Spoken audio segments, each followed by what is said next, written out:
আমার মা বাবা একটি প্রবাসী ছেলের সাথে আমার বিয়ে দিয়েছিল, কিন্তু সেই সংসার করা আমার পক্ষে সম্ভব ছিল না, আর তাই তাকে আমি ডিভোর্স দিয়ে চলে আসলাম। বাড়িতে আসার পর 50 বছর বয়সী একটা লোক আমাকে পায়েস খাইয়ে অজ্ঞান করে ফেলে। অজ্ঞান অবস্থায় লোকটি আমার সাথে যা করেছিল তা শুনলে তোমাদের মাথা ঘুরে যাবে। তাহলে মূল ঘটনাটি বলি। 35 বছর বয়সী প্রবাসী ছেলের সাথে যখন আমার বিয়ে হয় তখন আমার বয়স তার অর্ধেক। খুব বিপদে পড়ে বিয়েটা করেছিলাম, কিন্তু আমার সাথে এমনটা ঘটবে কে জানে। মনে করেছিলাম বিয়ে করলে হয়তো ভালো একটা পরিবেশ পাব, যেখানে আমি সুখে থাকতে পারব, কিন্তু যেটা ভেবেছিলাম সেটা ভুল ছিল। এক নরক থেকে মুক্তি পেয়ে আমি যে আরেক নরকে গিয়ে পড়েছিলাম এটা বুঝতে আমার 2 দিন সময় ও দরকার পড়েনি। স্বামী নামের একটা কীটের হাতে এসে পড়েছিলাম আমি। জানি না কোনো স্বামী তার সদ্য বিয়ে করা বুকে সবসময় গালিগালাজ করে, কিন্তু সেদিন কোনো অপরাধ না করেও আমাকে প্রচুর বকা শুনতে হয়েছিল। 20 দিনের ভয়াবহ দিন কাটানোর পর আমার স্বামী যখন বিদেশ চলে গেল তখন একটা দীর্ঘ স্বস্তির নিঃশ্বাস ফেলেছিলাম এই ভেবে যে অন্তত কারো বকা আর মায়ের খাওয়া লাগবে না। কিন্তু আমার ভাগ্য যে আমার জন্মের পর থেকেই আমার বিপক্ষে সেটা আমার মনে ছিল না। উনি যাওয়ার পর থেকেই আমার দেবর আর আমার নন্দের বড় ছেলে আমাকে খারাপ নজরে দেখতা। আমি বুঝতে পারছিলাম নন্দের ছেলে আমার সাথে কি করতে চায়। আমাকে প্রতিদিন বিভিন্ন বাজে কথা বলতো। আমার শাশুড়িকে জানালাম বিষয়টা, কিন্তু ওই যে রসুনের প্রত্যেকটার মুখ এক জায়গাতে থাকে, এরাও ঠিক তেমন। আমি অভিযোগ করার পর থেকে আমার উপর অসম্মানের মাত্রা বেড়ে গেল। সবচেয়ে বেশি আশ্চর্য হতাম যখন আমার নন্দের ছেলে আমার সাথে বাজে বকত। শাশুড়িকে জানানোর পর যখন কোনো কাজ হলো না সিদ্ধান্ত নিলাম আমার স্বামীকে বিষয়টা জানাবো, কিন্তু সেটাও হলো না। আমার ফোন কেড়ে নেওয়া হলো।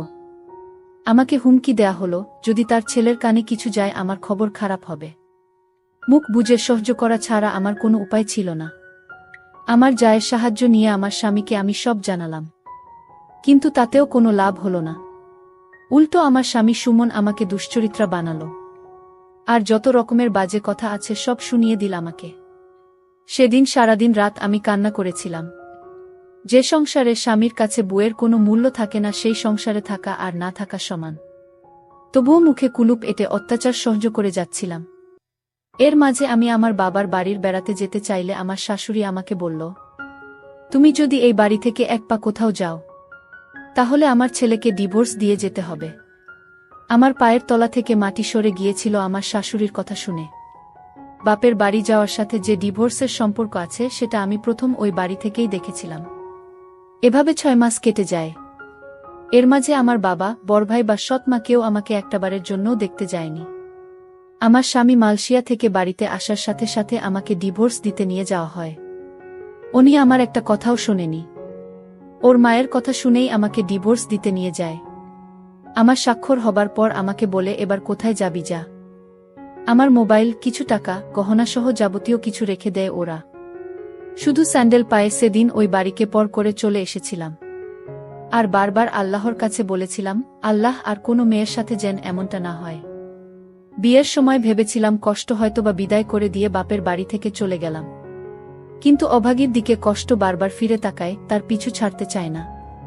তা না হলে কি আর আরও বেশি কষ্ট নিয়ে আবার বাবার বাড়ি ফেরত আসি।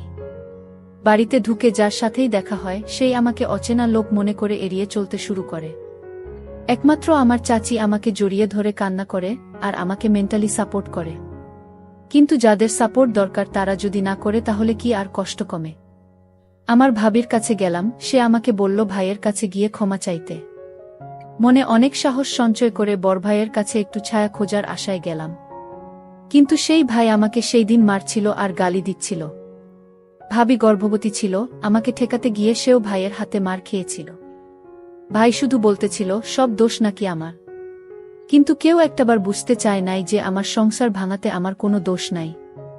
আবার সেই উঠতে বসতে সৎ মায়ের খোঁচা, ভাইয়ের দুর্ব্যবহার, আব্বার মুখ গোমরা করে থাকা, মোটের উপর সবকিছুকে জাহান্নামের আগুনের মতো মনে হচ্ছিল। আমি যদি 2 দিন না খেয়েও থাকতাম কেউ এসে খাইয়ে দিয়ে যাওয়া তো দূরের কথা, এসে জিজ্ঞাসাও করত না আমি খেয়েছি কিনা। শুধু আমার ছোট চাচি এসে আমাকে খাইয়ে দিয়ে যেত। তবুও সবসময় আসতে পারত না, আর ভাবি ভাইয়ের কথার বাইরে আসতে পারত না। সিদ্ধান্ত নিলাম বাড়ি থেকে দূরে কোথাও চলে যাব, যেখানে আমার কেউ নেই, পরিচিত কেউ নেই। দরকার হলে কাজ করে খাবো কোথাও, তবুও এই নরকে থাকব না। কিন্তু পারছিলাম না। কিন্তু সেই সাহসটা সঞ্চার করতে পারছিলাম না, যেটা আমার মা করে দেখিয়েছিল। যেই সাহসের কারণে আমাকে হতে হয়েছে একটা পুরো পরিবারের কাছে কুকুরের মতো। যেই সাহসের কারণে আমাকে দেখলে অন্য সবাই নাক সিটকাত। সেই সাহসটা আমি দেখাতে না পেরে ওই বাড়িতেই থেকে গেলাম। বেশ অবস্থাসম্পন্ন একটা পরিবারে আমার জন্ম হয়েছিল। শুনেছিলাম একটা মেয়ের আশায় যখন সবাই ছিল তখনই আমার জন্ম। কিন্তু কে জানত সোনার চামচ মুখে নিয়ে জন্ম নেয়া শিশুটির জন্য ভয়াবহ সুখ অপেক্ষা করছে। আমার জন্মের পরে আমার মা আমার বাবাকে বিদেশ পাঠিয়ে দেয়, যাতে আমার ভবিষ্যতের জন্য কোনো চিন্তা করা না লাগে। বাবা মায়ের কথা মতো বিদেশে চলেও যায়। আর মা এদিকে বাবার অগোচরে একটা ব্যাংকে চাকরি নেয়। কিন্তু এটা আমার বাড়ির আশেপাশের কারো চোখে সহ্য হয়নি, এমনকি আমার মেজ কাকুরও না। আমার বাবাকে মায়ের চাকুরির ব্যাপারে সবকিছু বলে দেয়। আর সেই দিনই ফোন দিয়ে বাবা মায়ের সাথে প্রচুর ঝগড়া করে এবং মাকে চাকুরি ছাড়তে এক প্রকার বাধ্য করে। মা চাকরি ছেড়ে দিয়ে বাড়িতেই সময় কাটাতে লাগল। এর মধ্যে বাড়ির পাশের একটা লোকের নজর পড়ে আমার মায়ের উপর। আমার বয়স তখন 8 বছর। সবসময় লোকটা মায়ের পিছু পিছু ঘুরঘুর করত। কি উদ্দেশ্য নিয়ে ঘুরত তা আমি বুঝতাম না। আমি শুধু মায়ের নির্বে কান্না করা দেখতাম। কাউকে ভয়ে কিছু বলতো না, এটা ভেবে যে অপবাদ বের হয়ে যাবে। বলে রাখা ভালো, এটা আমার সৎমা ছিল। একদিকে বড় ভাইয়ের উচ্ছৃঙ্খল জীবনযাপন, অন্যদিকে ওই লোকটার জ্বালাতন মাকে দুর্বিষহ করে তুলেছিল। এর মাঝে কাটার উপর বিস্ফোরা হয়ে আসে আমার দূরসম্পর্কের খালা। সে এসে মাকে বলে যে খালু বিদেশ যাবে, কিছু টাকা লাগবে, টাকার পরিমাণ 4 লাখের মতো।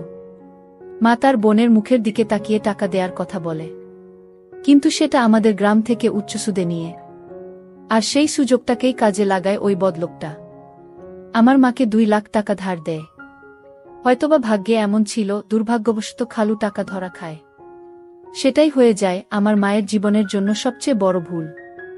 সুদের পরিমাণ যখন বাড়তে থাকে তখন লোকটা সারাক্ষণ মাকে বলতো টাকা না দিতে পারলে আপনার মেয়েকে আমার সাথে বিয়ে দেন। লোকটার বয়স প্রায় 50 হবে। আর সেই লোক কিনা আমাকে বিয়ে করতে চায়। এক কথায় পরিস্থিতির ফায়দা লুটতে থাকল। হঠাৎ করে মা চেঞ্জ হতে থাকল। যেই মা আমাকে কোনোদিন বকা দিত না, সেই মা আমার গায়ে হাত তুলত যখন তখন। দিন দিন আমার মা এই লোকটার সাথে বিয়ে দিতে চাইত।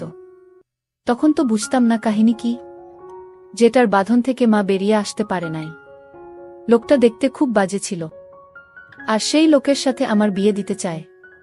একদিন 50 বছরের লোকটি আমাদের বাড়িতে এসে আমার মাকে বলল, এই শোন, যদি 15 দিনের মধ্যে টাকা না দিতে পারো তাহলে আপনার মেয়েকে আমার সাথে বিয়ে দিয়ে দেন।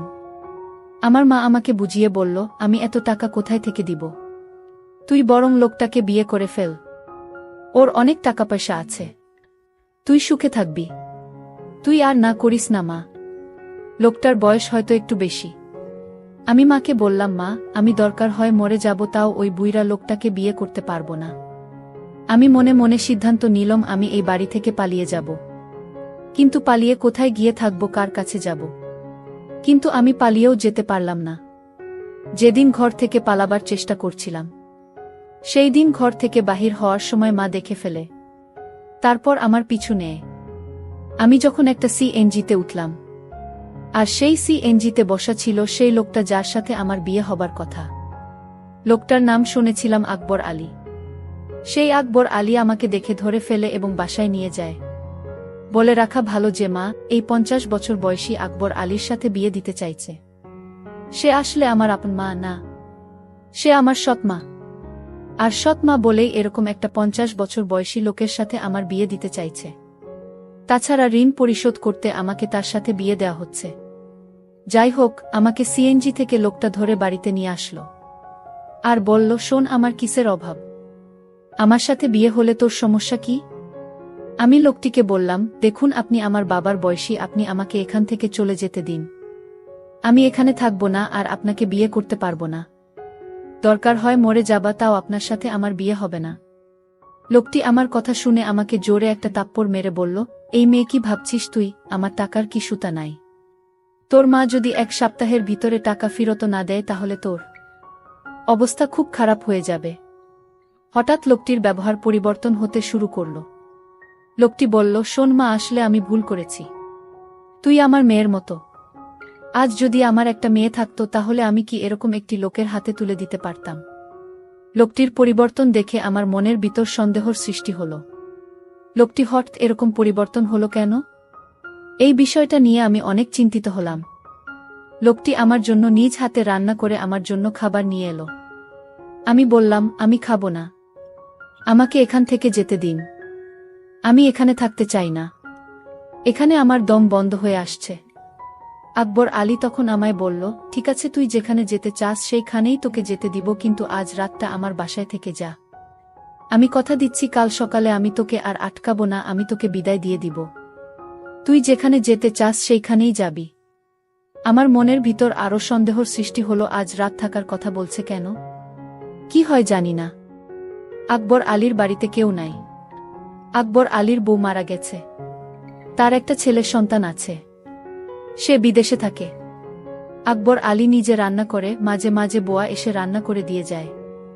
আকবর আলী আমাকে বলল, মা, আজ আমি তোর জন্য নিজের হাতে পায়েস রান্না করেছি, একবার খাইলে বারবার খাইতে মন চাইবে। আকবর আলীর কথা শুনে আমি কিছুটা অবাক হলাম। যেই লোকটা শোধ খায়, আর সেই লোকটা আমাকে এভাবে নিজ হাতে রান্না করে খাওয়ানোর পিছনে অবশ্যই কোনো কারণ আছে। আকবর আলী আমার জন্য পায়েস নিয়ে এসেছে আর বলছে, নে মা, খেয়ে চুপচাপ ঘুমিয়ে পড়। আর যদি তুই পায়েসটা না খাস তাহলে আমার ভীষণ কষ্ট হবে। খেয়ে নে মা, আমি কথা দিলাম কাল তুই যেখানে যেতে চাইবি ঠিক সেইখানে আমি তোকে দিয়ে আসব। তাও তুই খেয়ে নে। আকবর আলী আমায় এমনভাবে বলছিল, আমি না খেয়ে পারলাম না। আমি আকবর আলীর নিজ হাতে তৈরি করা পায়েসটুকু খেয়ে নিলাম। পায়েসটা খাওয়া 30 মিনিট পর আমার শরীরটা কেমন জানি করতেছিল। শরীরটা অস্থির অস্থির লাগছিল। আমার কিছুই ভালো লাগছিল না। আমার চোখে কিছুটা ঝাপসা দেখতে লাগলাম। আমার মাথাটা জিমজিম করে ঘুরাচ্ছেছ। আমার কাছে মনে হচ্ছে পৃথিবীটা ঘুরতেছে। আমার এরকম অস্থির দেখে আকবর আলী জিজ্ঞেস করল, কিরে মা, কি হয়েছে তোর? যেই লোকটা 2 দিন আগে আমাকে তার ঘরের বউ হিসেবে দেখতে চায়, আর সেই আকবর আলী আমাকে নিজের মেয়ে বানিয়ে ফেল, এটা আমার কাছে কেমন জানি অদ্ভুত ব্যাপার মনে হলো। যাই হোক, পায়েস খাওয়ার পর থেকে আমার মাথাটা কেমন জানি ঘুরাচ্ছে, প্রচুর ঘুম পাচ্ছিল। আমি হঠাৎ বিছানায় শুয়ে পড়লাম। আমি ঘুমিয়ে পড়লাম। এরপর আমার সাথে যা ঘটেছিল তা শুনলে তোমাদের হুঁশ থাকবে না। আমি যেন অজ্ঞান অবস্থায় ঘুমিয়ে পড়লাম। আমার কোনো হুঁশ ছিল না। তারপর আকবর আলী আস্তে করে আমার রুমে আসলো আর আমার বিছানায় বসল। আকবর আলী এক অদ্ভুত আচরণ করল ঘুমের ঘরে। আমি স্বপ্নে দেখতে লাগলাম আকবর আলী আমার কাছে আসছে, আর আকবর আলীর হাতে বিশাল বড় একটা হাতুড়ি দিয়ে আমাকে মারতে আসলো। আর এই স্বপ্ন দেখে আমি বিছানা থেকে লাফ দিয়ে উঠে পড়লাম। উঠে দেখি রুমে কেউ নাই, তবে আমাকে কেমন জানি এলোমেলো লাগছে। মনে হচ্ছে আমার ঘরে কেউ আসছিল। আমি বিছানায় একটা ঘড়ি দেখতে পেলাম, আর সেই ঘড়িটি আকবর আলীর হাতে ছিল। আমি ভালো করে লক্ষ্য করলাম এটা আকবর আলীর হাতে ছিল, কিন্তু দরজা তো ভিতর থেকে লক করা, তাহলে আমার রুমে কেউ ছিল না। তাহলে আমি কি বাজে স্বপ্ন দেখছি? আর সেই স্বপ্নে আমার ঘুম ভেঙে গেল। আকবর আলী আমার রুমে না আসলে তাহলে কে আমার রুমে আসলো? আর ঘড়িটি তো আকবর আলীর। তাহলে আকবর আলী কি আমার রুমে এসেছিল? আমি রুম থেকে বের হয়ে দেখলাম আকবর আলী নামাজ পড়তে লাগল। আমি আকবর আলীকে দেখি ভীষণ অবাক হলাম। আমি দাঁড়িয়ে থেকে তার নামাজ দেখলাম। নামাজ শেষে হলে আমি তার কাছে গেলাম এবং বললাম, দেখুন, আজ রাতে আমার রুমে কে আসছিল আমি বুঝতে পারছি না। তারপর আকবর আলী বলল, আরে বোকা মেয়ে, তোমার রুমে আবার কে আসবে? তুমি হয়তো দুঃস্বপ্ন দেখছ। তাহলে আমার বিছানায় আপনার ঘড়ি কি করে এলো? কই, ঘড়ি তো আমার হাতে, তাহলে এটা কার ঘড়ি? ও বুঝেছি মা, আমার ছেলে 2টা একরকম ঘড়ি নিয়ে আসছিল বিদেশ থেকে। আর তুমি যে রুমে থেকেছ সেই রুমে আমার ছেলে থাকতো, সে হয়তো ভুল করে ঘড়িটা ফেলে রেখে চলে গেল। আচ্ছা মা, আমি তোমার জন্য একজন পাত্র ঠিক করেছি। আমি তোমাকে তার সাথে তোমাকে বিয়ে দিব। তোমার মায়ের সাথেও আমার কথা হয়েছে। আমার তো কোনো মেয়ে নেই, আর আমি তোমাকে আমার মেয়ে করে নিলাম। আর তুমি গতকাল রাতে যা দেখছো সবই দুঃস্বপ্ন মা। তারপর আকবর আলী আর আমার মা আমার জন্য সেই সুমন ছেলেটিকে নির্ধারণ করল। আমি আকবর আলীকে বাবা বলে ডাকলাম। বাবা, আসলে আমি তোমাকে ভুল বুঝেছিলাম। তোমার মতো এমন মানুষ এ যুগে পাওয়া বড়ই কঠিন।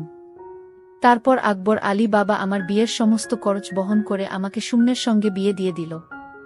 কিন্তু কথায় আছে না, অভাগীর কপালে কি আর সুখ সয়। আমি তাকেও ডিভোর্স দিয়ে চলে আসলাম, কারণ এই পরিবারটি ভালো ছিল না। তাই বাড়িতে আসার পর কেউ আমাকে আশ্রয় দেয়নি। তাই এখন ঢাকা শহরে নিজে চাকরি করে নিজের পেট চালাই। জানি না তারপর আমার কপালে কি হয়।